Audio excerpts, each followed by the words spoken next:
Good evening, Your Highness. I hope I'm not bothering you, but now is usually the time you have your evening meal. I took the liberty of preparing it for you ahead of time. The usual variety platter.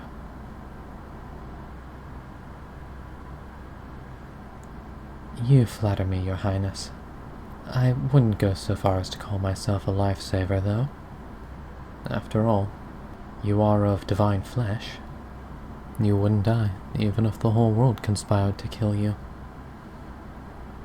Not even time will bring your end. Such is your almighty state, and nigh infinite might.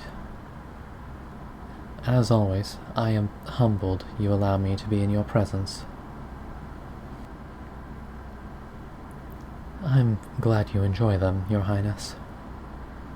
I'm always worried if they'll taste all right, since I myself lack the ability of taste, being a doll-made animate. Not that I have any issue with that. Being a doll, that is. I'm grateful for every day you've given me the miracle of life. For you to animate me from nothing more than a mere object, I'm touched beyond measure. And not only did you give me life, but such a wonderful one as well. Every day I am grateful to have the fortune to serve you. You are the light in this dark world, a star in the void, a deity that even other gods must worship. Every last word in this world should be a prayer to you, every last coin a tribute, such as your majesty. And for me to serve such a being as yourself, it fills me with purpose. Few in this world have the spiritual fulfillment that you've granted me. If there is any regret I have, it is that I only have this one life with which to devote to you.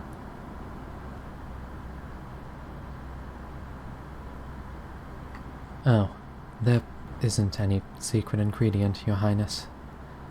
I think most people would say here the secret ingredient is love. But my love for you isn't very secret, is it? I couldn't hide it even if I tried.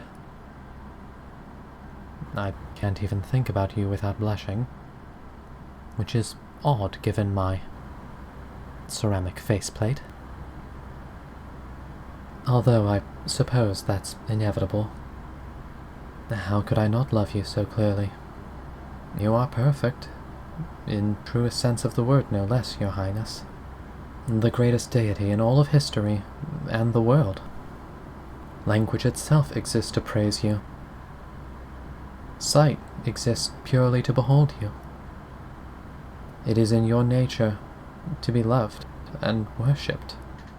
If there is anyone out there who doesn't love you with all of their heart, then they must be surely damaged. A dysfunction must be present in their mind. Or perhaps their heart? No, their soul. Certainly that one. Such a wretched blasphemer would certainly deserve your divine wrath. To be set on fire, or struck by lightning, or swallowed by the earth itself.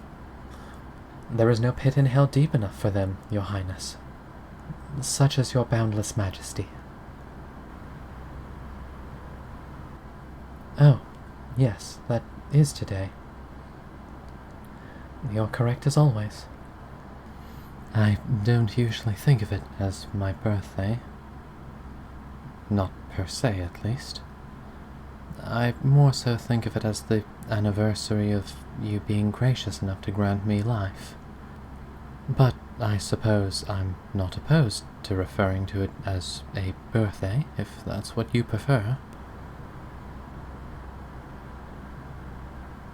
I could never ask you for anything, Your Highness. You've already done so much for me. You've already granted me more than I could ever repay. Even if I sacrificed the entire world and all it contained, it still would be insufficient as tribute.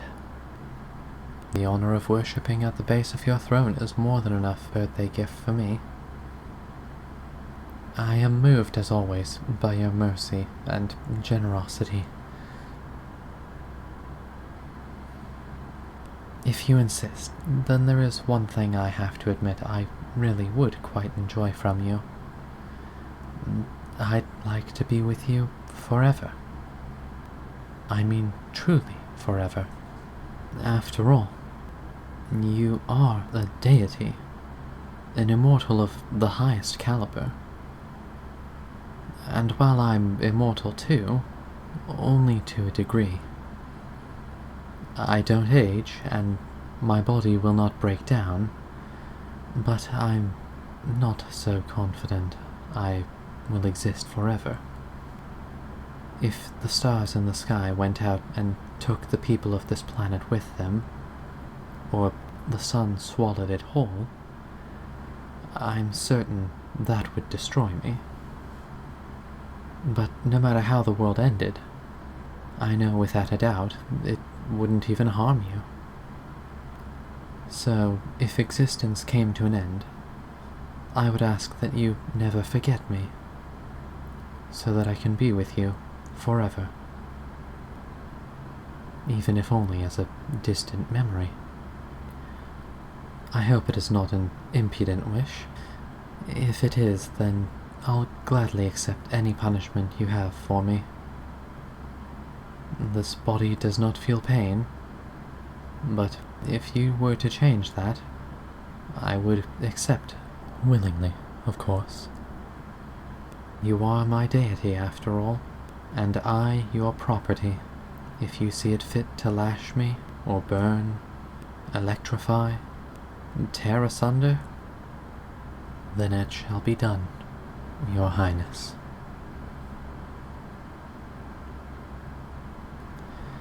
If you insist, Your Highness, then I most certainly will accept your benevolence. As usual, I am in awe at your grace. All the mercy in the world put together could not hope to compare to your own.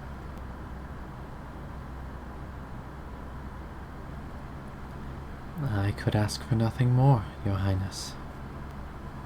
You've already given me my heart's deepest desire. I couldn't possibly ask for a second gift. I struggle to think of what I would even ask for. You've already given me everything I could ever want. I get to see you every day. I get to live under the same roof as you. I get to tend to you from the morning to the afternoon and even deep into the evening. I get to hear your voice and see your majestic form.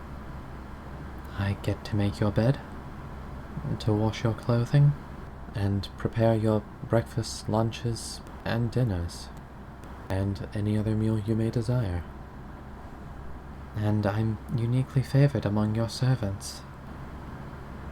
I hope this is not blasphemous for me to say, but our relationship, I find it to be so personal. What more could I ask for?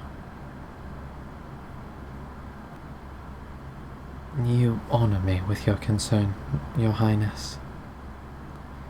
Truly, I am unworthy of it, and receive it only by your grace. But I wouldn't say I get lonely. I don't need you to animate me any friends. I don't need friends. All I need is you. To serve you and obey you is my highest pleasure in life. My fulfillment. My mantra. If I can just continue these days, waiting on you, worshipping at you, bowing in your presence, praising your peerless glory, then that would grant me satisfaction beyond measure, until the day this very world collapses in on itself. I believe friends would only distract me from that. They would simply get in the way. In addition, I have you, Your Highness, the crown jewel of the universe and all of existence. Friends would be but a petty distraction from what truly matters. Besides, I think it might make me unhappy to a degree.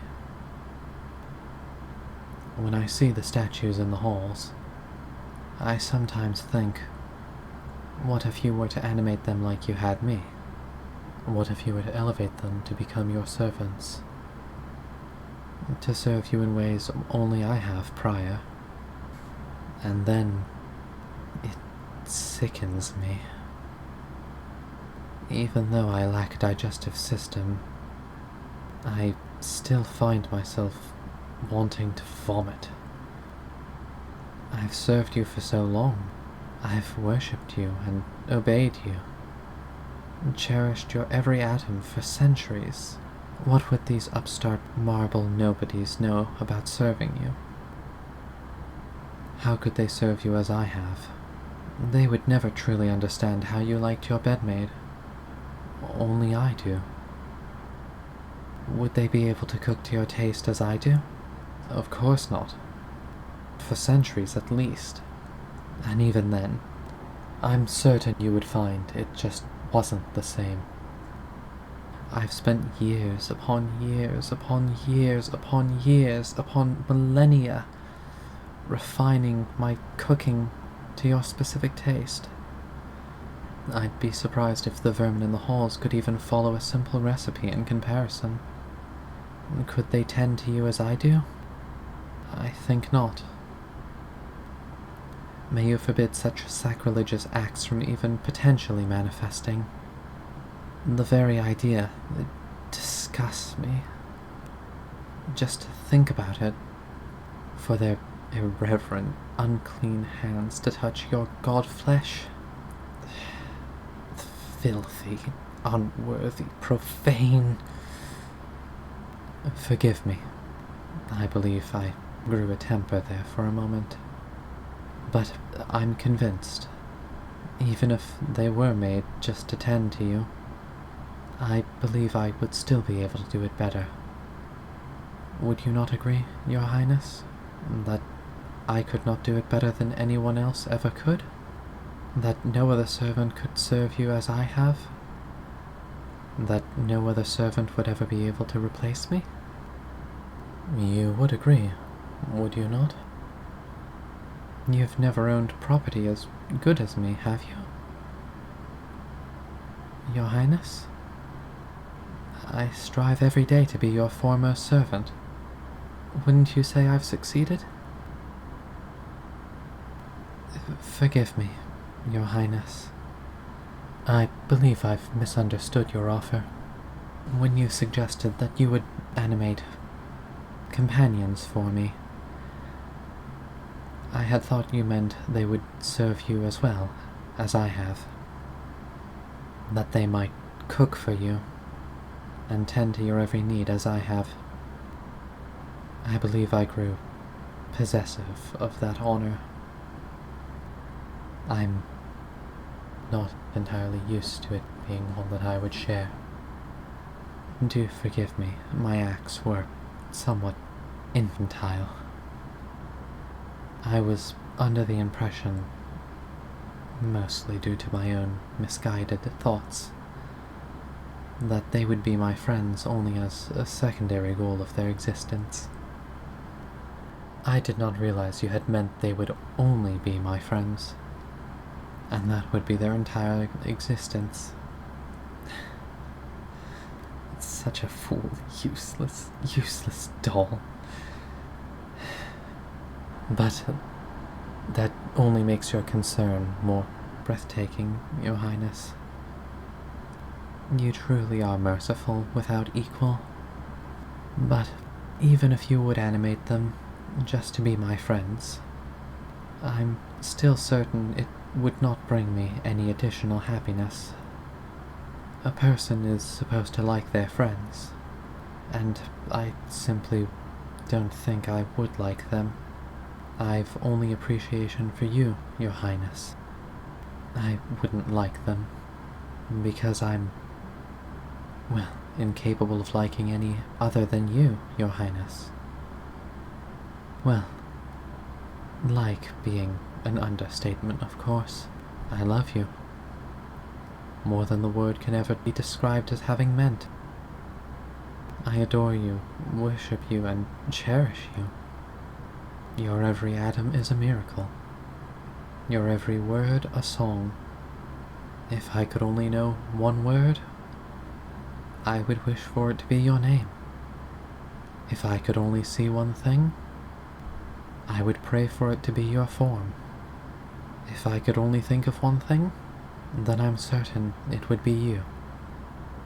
Admittedly, I usually do think exclusively of you. It is somewhat in my nature, admittedly. After all, I do live to serve and worship. I mean, I don't even need to breathe. Yet you're still my oxygen. I don't know if you would call this arrogance or heresy, but I don't think anyone loves you as much as I do. I find my most natural state being that of appreciating you. All the charity in the world could not compare to your mercy, and all of its armies would not even represent a monicum of your might, and all of the beating hearts in the world could not compare to my love for you. But forgive me, Your Highness. I've been talking too much about myself. This should really be about you. I see you've finished the platter. Would you like seconds, Your Highness? Your word is my command, as always. Simply speak, and I will make it so.